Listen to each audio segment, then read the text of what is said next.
pero sí podemos aplaudir que en este caso la justicia pudo alcanzarlo a Martínez Veloz. Esto no es poco importante.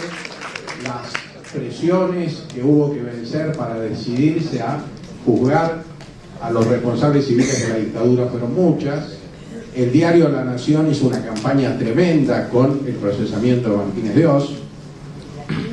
Cualquier otro gobierno peronista, como lo entienden algunos, hubiera pensado que no era esencial.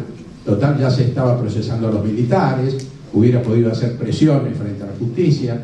La justicia, unos años atrás, sin todo el proceso de concientización que hubo a partir de que empezaron los juicios por las violaciones y el terrorismo de Estado, seguramente también hubiera sido más complaciente, pero lo cierto que es un logro importantísimo que Martínez Veloz fue preso, y por eso nosotros no podemos pedir otra cosa. Se muere cuando quiere, pero está preso, o estaba preso, mientras estaba vivo, y se cumplió, por una vez, se pudo cumplir con la acción de la justicia.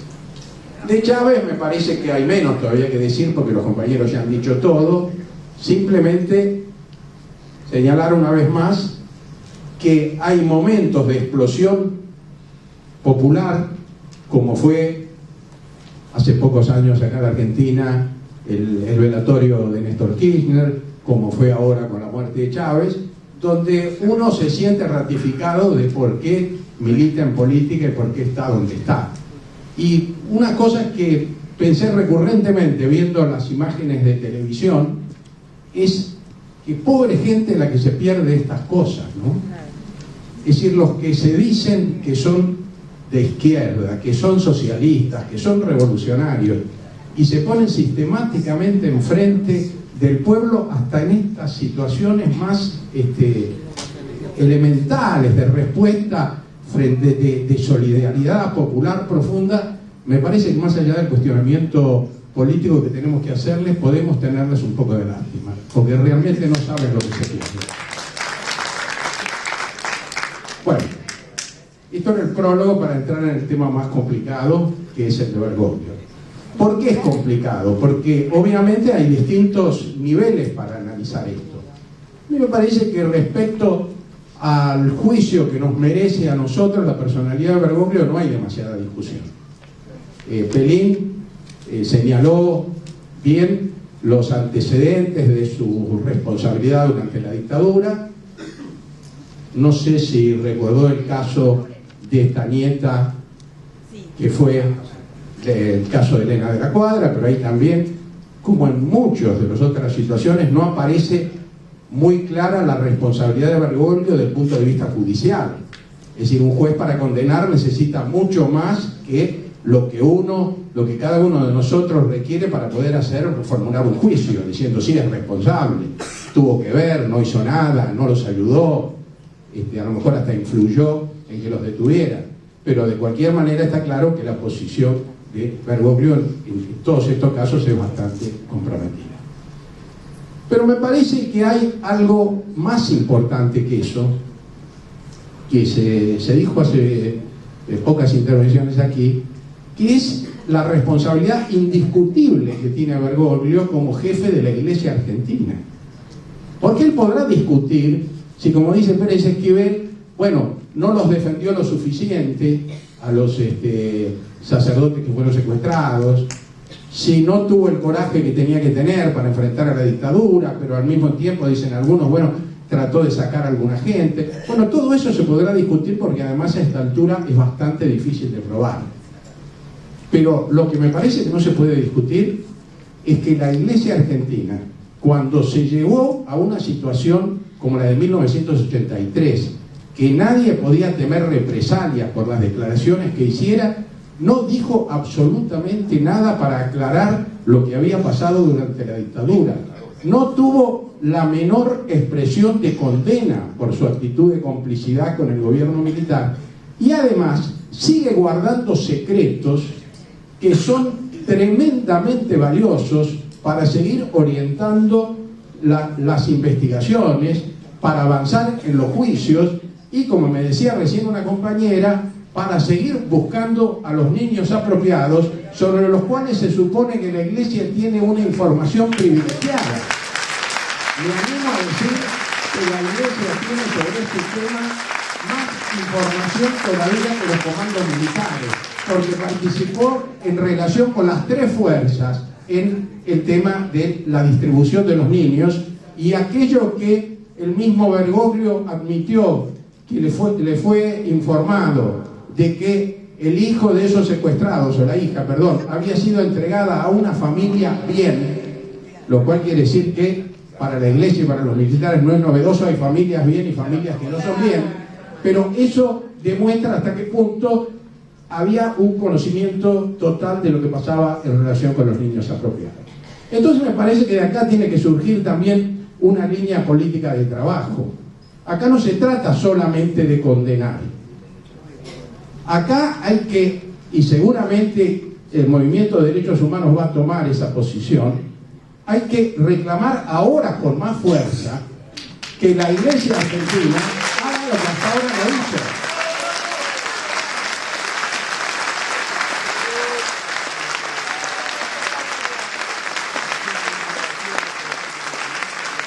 Y esto no porque pensemos que el futuro cardenal va a ser mejor que el que se va ahora a Roma, no porque pensemos que va a haber ningún cambio significativo, sino porque la Iglesia argentina, con la elección del Papa, ha alcanzado, como la Argentina toda de algún modo, una presencia a nivel internacional, una transparencia de todo lo que pasa en la Argentina en los diarios del mundo, que hace mucho, que de algún modo facilita nuestro reclamo, y por otro lado compromete mucho más a quienes no contesten esto, porque ya no es solamente la Iglesia argentina, es la Iglesia del Papa Francisco, ¿no?, la que sigue manteniéndonos en esta situación. Ustedes me podrán decir esto es un poco ingenuo, porque si el que no lo hizo cuando era el jefe de la Iglesia acá, ¿por qué lo va a hacer cuando está allá? La más alarmante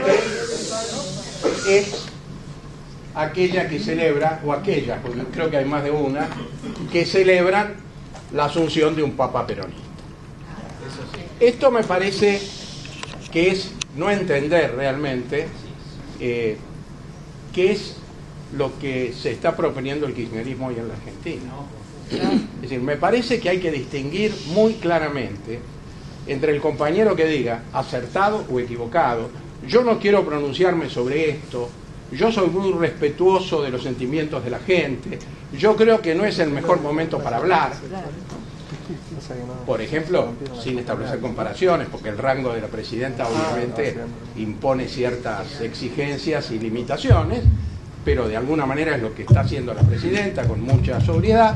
Y otra cosa es salir a festejar esto con un criterio que es políticamente muy oportunista, pero además es creer en el fondo que puede haber una recomposición del peronismo que nos haga olvidar muchas cosas que nosotros no tenemos que olvidar, y que además implique volver atrás en torno a muchas cosas que no pueden volver atrás.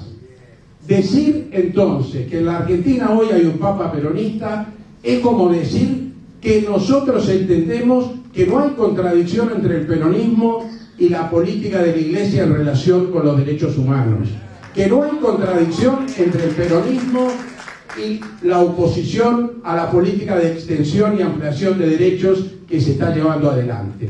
Entonces, si alguien entiende al peronismo así, ese peronismo no es el nuestro. Lo hemos dicho acá en Carta Abierta hasta el cansancio. Reconocemos todos la tradición popular del peronismo. Reconocemos al peronismo como componente principal de este proceso, del que surgieron nada menos que Cristina y Néstor Kirchner. Pero pensamos que las transformaciones profundas que este gobierno y el anterior están llevando adelante están generando un proceso político nuevo en la Argentina, que ya tiene su sello, que es el kirchnerismo, y al que se incorporan peronistas y no peronistas. Hay otras declaraciones también desafortunadas a mi juicio, pero que tienen otras motivaciones. Dentro del movimiento de derechos humanos, ni hablemos dentro del peronismo, obviamente, hay gente que tiene fuerte compromiso con la Iglesia. En algunos casos, compromiso de sentirse parte, su plena identificación con la religión católica, su respeto para las autoridades de la Iglesia. En otros casos, incluso más todavía, alguna función que se desempeña. Y acá entra esa contradicción entre lealtades, ¿no? Está escrito, en este momento no me acuerdo quién fue el primero que lo dijo, es difícil servir a dos dioses. Entonces llega un momento que yo, como integrante del movimiento de derechos humanos, no yo, sino un yo supuesto, alguien como integrante del movimiento de derechos humanos debería haber tenido una postura como persona muy allegada a la Iglesia, mitiga esa postura y tiene de algún modo una posición bastante menos clara, ¿no? O donde tiende a, si no a justificar, por lo menos a no condenar el rol de Bergoglio durante la dictadura. A mí me parece que esto hay que entenderlo. No me resultan simpáticas estas actitudes, pero mientras en el caso anterior del Papa peronista uno tiene que decir categóricamente ese no es el peronismo que nosotros queremos, me parece que en este caso tenemos que ser comprensivos, porque mucha gente, y espero que sea así, porque es necesario para el triunfo de este gran movimiento popular que estamos llegando adelante, va a haber mucha gente vinculada a la Iglesia y va a haber mucha gente que va a tener dificultades para pronunciarse sobre algunos temas y este conflicto de lealtades va a seguir existiendo. Nosotros no vamos a adoptar, sospecho, una actitud persecutoria yendo a enfrentar a cada uno de los que dijo algo que no está a tono con lo que esta asamblea ha dicho, pero al mismo tiempo no nos vamos a apartar de la tarea que nos corresponde. Y entonces acá en esta asamblea, sin perder por un minuto la consideración y el respeto que nos merece la religiosidad popular, sin dejar de pensar en la importancia que tiene el sentimiento católico en el movimiento popular argentino, creo, como muchos han dicho, que lo mejor que podemos hacer es llamar a las cosas por su nombre. Recién hablábamos de conflicto de lealtades. Bueno, esto tiene una larga historia. Es decir, en el peronismo la Iglesia ha jugado un rol fundamental. Pensemos que la revolución de 1943, es decir, el golpe de Estado, que la tradición argentina se la llamaba así, el golpe militar del 4 de junio, sin exagerar, podemos decir que fue hecho por la Iglesia Católica. Es decir, el autor al que citaba Horacio, en su exposición tan interesante, empieza su libro hablando de la revolución de 1943 diciendo: el 4 de junio de 1993 la Iglesia argentina ocupó el poder. Después vino Perón, y la verdad que las relaciones de Perón con la Iglesia desde el primer momento fueron complicadas, porque la Iglesia desconfió del peronismo. Después se vio la contradicción entre cómo no apoyar a un gobierno que le ofrecía la enseñanza religiosa frente a otros, los de la Unión Democrática, que tenían en su programa el divorcio, la separación de la Iglesia y del Estado y la enseñanza laica. Pero siempre hubo lo que podríamos llamar un estilo de Perón, ¿no?, que a la Iglesia, o por lo menos a las autoridades de la Iglesia, según se ve, por ejemplo, en las notas del Diario del Pueblo, que es el diario oficial de la Iglesia en esos años, se ve cierta inquietud frente al modo que Perón solivianta a las masas, ¿no? Es decir, no había tanto, me parece, una contradicción entre el discurso de Perón, que en última instancia era un discurso que no predicaba el socialismo, sino alguna forma de acuerdo social, pero sí con ese estilo del peronismo que se expresaba en esa disposición de Perón, cuando era necesario, a convocar a la gente a manifestar de un modo que a los sectores dominantes, que eran fuertes clientes de la Iglesia argentina, les provocaba mucha inquietud. Y en 1954, cuando Perón rompe con la Iglesia, proceso complejísimo y todavía a mi juicio muy poco aclarado, por lo tanto no vamos a hablar de eso ahora acá, cuando se produce ese conflicto, para los intelectuales católicos y peronistas se produce una crisis de conciencia muy fuerte. Y la gran mayoría abandona el peronismo. Empezando por Manuel Gálvez, posiblemente no el mejor de los escritores católicos, pero seguramente el más famoso. No, es bueno. Es bueno además. Sí, tiene algunas cosas interesantes. Entonces, y son unos poquitos, como Leopoldo Marechal, los que son más peronistas que católicos y siguen acompañando al peronismo, y en el caso de Marechal hasta él va a ser, según se afirma, autor de la proclama del 9 de junio de 1956. Pero todo esto simplemente lo señalo como para mostrar que el problema de la Iglesia en el peronismo es un problema complejo, que siempre generó este tipo de contradicciones y que no podemos tomar a la ligera entonces esta designación de un papa peronista. Porque además, como decía Bernetti, a nosotros nos molesta esta exaltación que dice viva que tenemos un papa peronista. Pero lo que no podemos negar es que Bergoglio fue peronista y seguramente sigue siéndolo, lo cual es una afirmación más de la heterogeneidad y de las contradicciones y de todo lo que el peronismo alberga y pudo albergar. Rucci también. Sí. Exactamente, López Rega también y Rodolfo Wolf también, ya se dijo. Para ir terminando. Sánchez Orondo. Bueno, ese era bastante menos peronista, Sánchez Orondo, por eso perdió la elección cuando lo pusieron de candidato.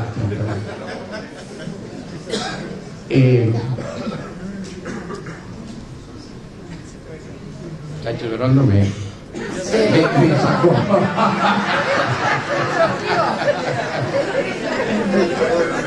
Bueno, es el maestro de Valmedina. Para ir terminando. Para ir terminando, sí, me acuerdo que dije para ir terminando. Y lo puso de candidato a senador. No, simplemente entonces ya me voy a acordar. Aquí esta situación que hoy se plantea nos obliga a tener una posición de alerta, diría yo. Eso era lo que quería decir, porque no voy a repetir todo lo que se ha dicho sobre el significado que tiene para América Latina la designación de este Papa. Sin caer en visiones excesivamente conspirativas, me parece que sería muy ingenuo suponer que lo votaron a Bergoglio sin preocuparse por ver de qué país era. Esto no hablaría de la seriedad del Concilio Vaticano. Y por otro lado, América Latina, como se ha dicho, es el continente donde la Iglesia tiene más fieles y es el continente o la región donde se está planteando una transformación que de algún modo en casi todas partes la Iglesia ve con malos ojos. Entonces, el peligro que representa la designación de Bergoglio para estos movimientos populares latinoamericanos y para la Argentina en particular, yo creo que no hay que subestimarla. Pero así como no hay que subestimarla, me parece que tampoco hay que pensar que esto ya significa que cambia la coyuntura latinoamericana, que estamos a la defensiva, porque han pasado muchas cosas en el mundo. Liro decía, esta no es la iglesia de la época de Bostila. Esta, además de que el neoliberalismo está en crisis, está en una crisis fenomenal la iglesia. Y seguramente la designación de Bergoglio debe tener que ver con las posibilidades de encauzar esta crisis de la iglesia. Y para encauzar esta crisis de la iglesia, a lo mejor hay que tomar medidas, no digo que las vaya a tomar, pero a lo mejor hay que tomar medidas, hay que estar preparado para eso, que no necesariamente sintonizan con esta idea de que el Papa que vino para enfrentarla a Cristina. Pero lo que sí está claro es que la oposición argentina ha recibido esto como una bendición del cielo, ¿no es cierto? Y va a tratar de utilizar la figura de Bergoglio como pueda. Ya se habla de que Bergoglio va a venir a la Argentina porque tiene que estar aparentemente en Brasil en el mes de junio, que hay un gran congreso internacional de la juventud, y estas cosas seguramente van a tener efectos políticos coyunturales. A mí me parece que la mejor manera de enfrentar esto, y ya se ha dicho, no es que todos celebremos la designación de Bergoglio. Creo que eso sería una actitud tan oportunista como ineficaz.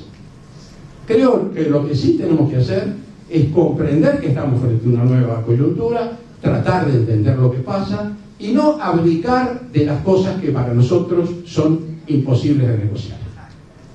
Algo que ya se ha dicho en la Asamblea, pero yo lo digo más formalmente. A mí me parece que nosotros tenemos que expresar nuestra solidaridad, no solo con Pervisque, sino con el diario Página 12.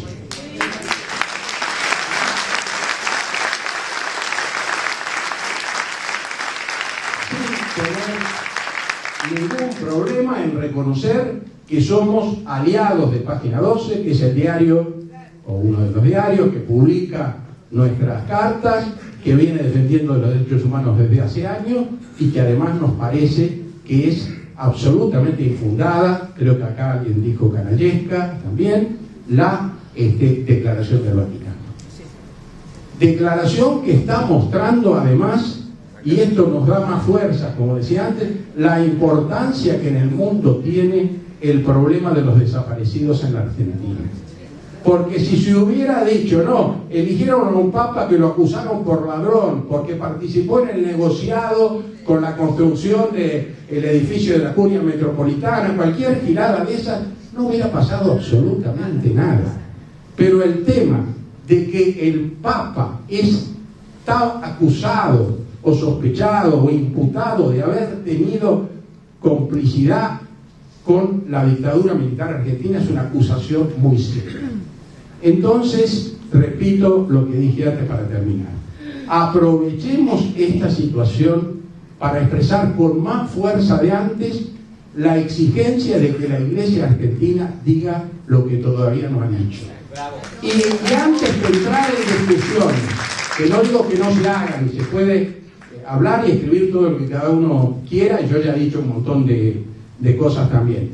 Pero antes de entrar en discusiones más difíciles de saldar, creo que este es un tema que nos puede unificar, incluso con esos sectores católicos que dudan un poco en cuestionar al Papa, pero que no dudarían en suscribir una declaración para exigir que la Iglesia que haga lo que tiene que hacer. Gracias.